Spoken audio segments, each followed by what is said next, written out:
I was incredibly grateful for that editorial decision, and I did it. And Erica was so brave. And I can just tell you, we have been inundated from the grassroots. These young kids, we're probably at 40,000 new, maybe more, new chapter requests to start new chapters. And Wow. and I've said this on doing media, and then he tells the guy who's building the slide, because this is a presentation, because you can put 10, but it makes him think he's doing 15. And he was so committed to putting a Club America, which is our high school brand, on every single American high school. And I just marvel, because that is such a fresh memory. It's 2 weeks ago that we had this. And I just marvel that now in death, he is going to absolutely accelerate that mission, that goal, so much faster than he could have ever possibly imagined. Yeah. And that was the Charlieism: more, let's do more. We have to go harder. We have to go faster, more. And the whole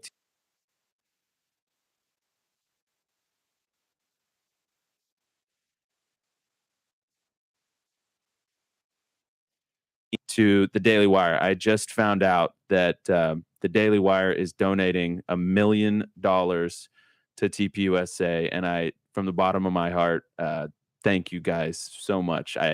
I'm blown away by that generosity, and I know Erica is too. Our pleasure.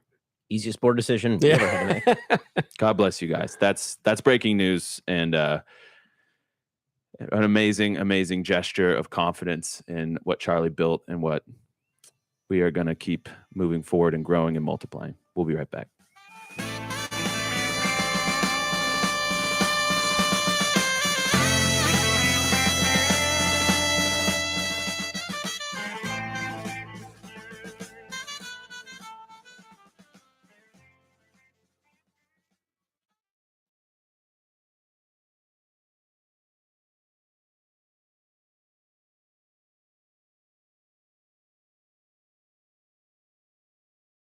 Between a government entity and a terrorist. Hold on, hold on a second. We declared war on Al Qaeda. Yeah. What government was Al Qaeda? We can declare war on terrorist organizations. No, I know, that's what I'm saying. So, if we signed the Alien Enemies Act against Al Qaeda, it would have been perfectly fair and appropriate, obviously. And Al Qaeda is not saying, though, is that the cartels, the MS-13 and Tren de Aragua, they are being supported by governments. They're harbored in governments. The Alien Enemies Act, of course, applies to them. These are enemies here on the mainland of America doing harm. And Kilmar Abrego Garcia is a member of MS-13. He was a wife beater, a child abuser, here illegally. He had a deportation notice on his head. And now he's back in his country of El Salvador, and we should be happy that he's home. So I can grant you that he might be all these things. It does not mean that he doesn't get a day in court. But as a non-U.S. citizen, though, the Alien Enemies Act expeditiously remove him. It's just the way it works. I mean, no, you're right. But now that's not the case. We can argue whether that was a correct invocation, right? But that's irrelevant. The Supreme Court has now said no more, so there will be no more. But in that specific case, nothing was done illegally. The only argument you might have is that the judge says you could deport him anywhere except El Salvador. So we probably should have just deported him to, I don't know, the Congo, and everyone would have been happier. Hilariously, they said, oh, he's in a foreign jail. No, he's not in a foreign jail. He's an El Salvadorian in his own country. He's not an American. If he would have went to Gitmo, that would have been a foreign jail.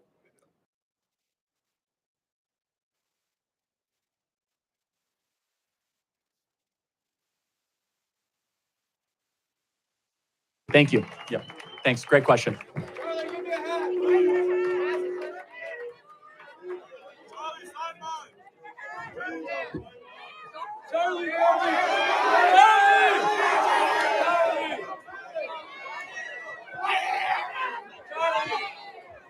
Yes, sir. All right. Hi, Charlie. My name's Gabriel, and I'm a senior in high school. And I want to tell you this. I don't know much about this topic, so I'm here more to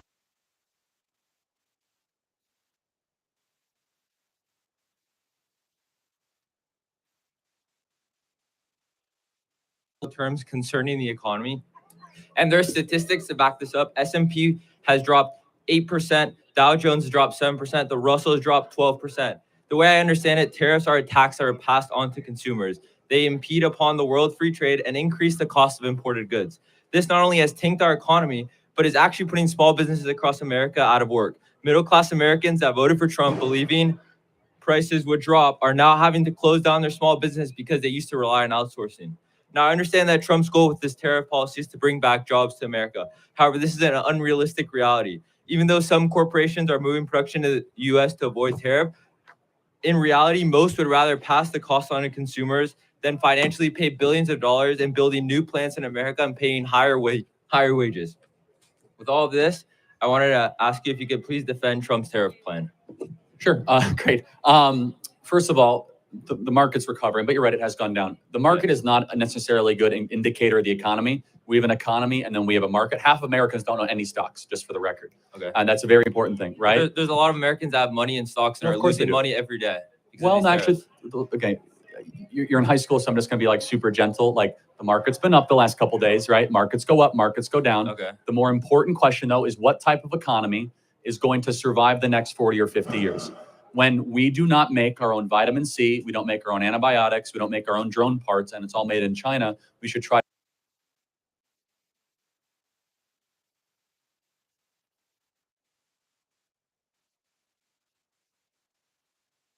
Going to come back.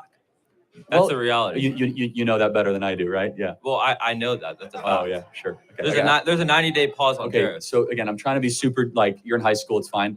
You know, Trump's talking to South Korea and Japan and Vietnam. Okay. We're going to get massive deals with India, and we're going to fix the trade imbalances. And here's the core of it. Can we at least agree that Trump ran on the idea of tariffs? He did. And people voted for it? Yes. Should elected leaders do what people vote for them to do? Yes, but Okay. but I agree that he's doing what he said he would do. What I'm asking you is, how can you defend what he's doing? Because what would you say to the middle class American that has a small business that now has to shut down their business because they used to outsource to China and now they can't pay due to the high tariffs? That's my question. They were outsourcing to China? Well, most even though some small businesses don't outsource, they get a lot of their production from big companies that do make their products foreign. And so now those prices are being jacked up and small.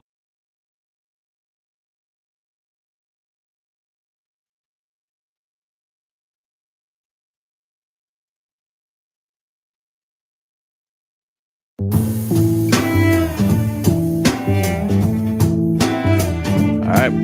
Welcome back to the Charlie Kirk Show. I'm Andrew Colvett, the executive producer of this show. And once again, we're honored to be with our friends Michael Knowles, Ben Shapiro, Matt Walsh. And we were talking in the break, Ben, you noticed something. You picked something up about that clip that we showed of Charlie where he's asking, what is a woman? What is a woman? What is a woman? Pause. Why are you so hateful? Right. And we all laugh because it's inherently ridiculous because Charlie obviously is not being hateful. But that, I think, when you know, I think we're all feeling Matt's visceral rage, or at least if we're not, we should be. Yeah. And the question is where to direct it. And I think that visceral rage has to be directed at the ideological frameworks that create the impetus for violence.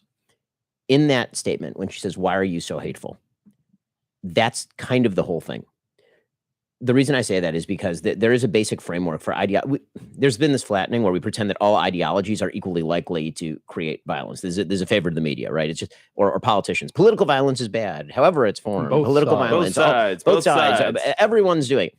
Okay, here's the thing. We all know which ideologies. Everyone knows which ideologies are most likely. We are not burning down the country. We're not burning down. We're not burning down businesses. We're not throwing rocks at police. We're praying. Correct. And let's be real about this. Literally the minute I heard that Charlie was shot, I don't know about you guys, but I had some pretty good suspicions as to what ideology was behind the murder of our friend. It's always the ones you most expect. Well, and so the question is why, right? The question is why. And the answer is because there's a framework of mind that has been created in which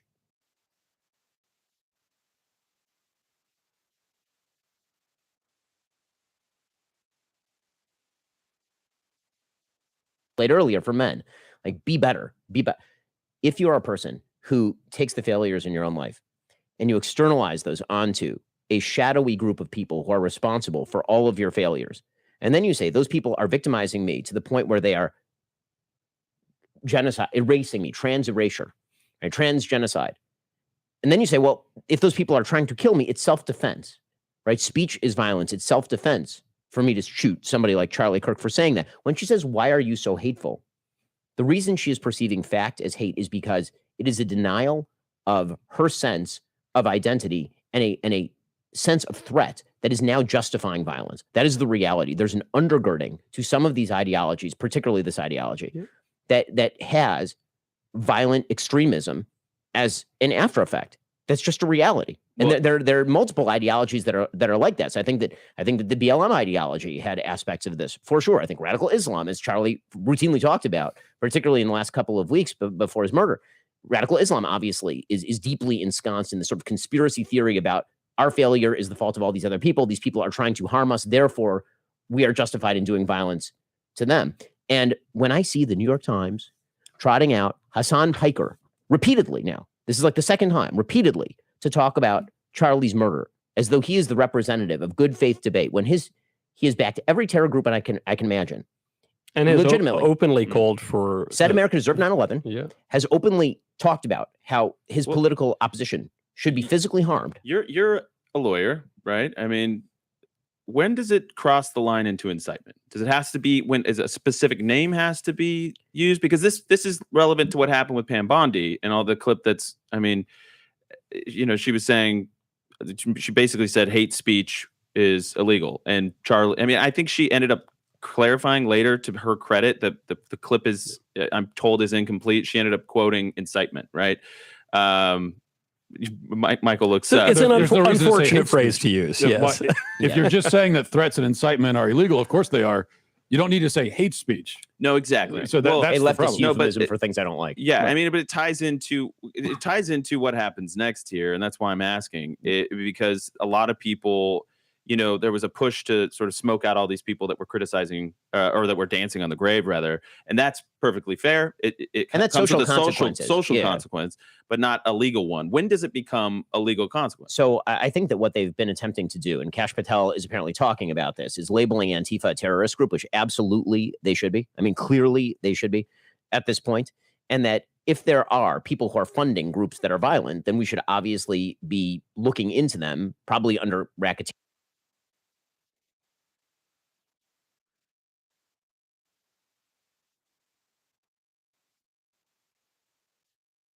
And you should be held legally accountable for that in the way that you would be, as we all know, if it were a white supremacist group and you were funding a white supremacist group. We all know that that would be investigated by the FBI. And I don't mean to step on your point here, but I just want to underscore why what you're saying is so critical. And I want the audience to understand that is because one of Charlie's best friends in the administration was Stephen Miller.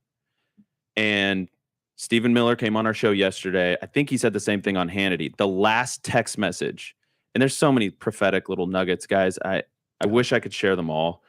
The last text message he shared with Stephen Miller was, we have to root out the people that are funding the violence. Yes. What we're talking about here is organized crime. Yeah, we're going to break, but this will not go away because Stephen's a dog with a bone. Right back.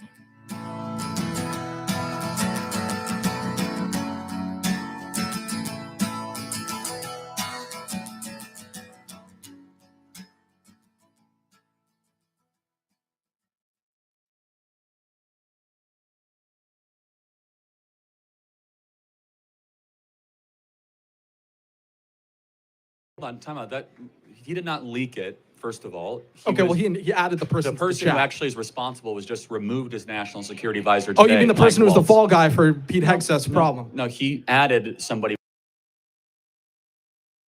All right. Sorry, I didn't mean to cut you off, Ben, but I think it's important that people understand that Stephen Miller, one of his dearest friends, this is the last thing he got from Charlie. Do you not think that Stephen Miller is going to make this his I mean, immigration will always be his number one issue, but this is not going to go away, and the admin is going to take. I think that would be the best thing, because I think that what you're going to see from the left now is an attempt, and you're already seeing it, to claim that the right is cracking down on free speech as a response to what happened to Charlie. This is why they're retelling this idiotic line that it's cancel culture to fire somebody who's cheering somebody's murder.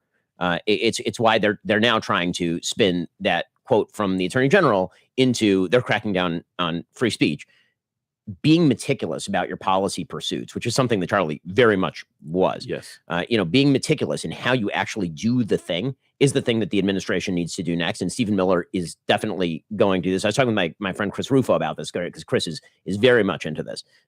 You have to be incredibly meticulous in your use of power to achieve your goal. And that's the thing that needs to happen next. I mean, we need to have the conversations that we've all been talking about with people who disagree with us. And we need to, obviously point our boats in the same direction to try and generate more power and more victories and more successes behind Charlie's legacy and the things that he stood for. But the thing that the government can do needs to be really meticulous, and we need to be meticulous in how we pursue that. And the government can be we should be very, very clear that this was left-wing LGBT extremism. I mean, all the evidence we have right now points to that very, very clearly. And that needs to be said. It can't be said enough. And in particular, the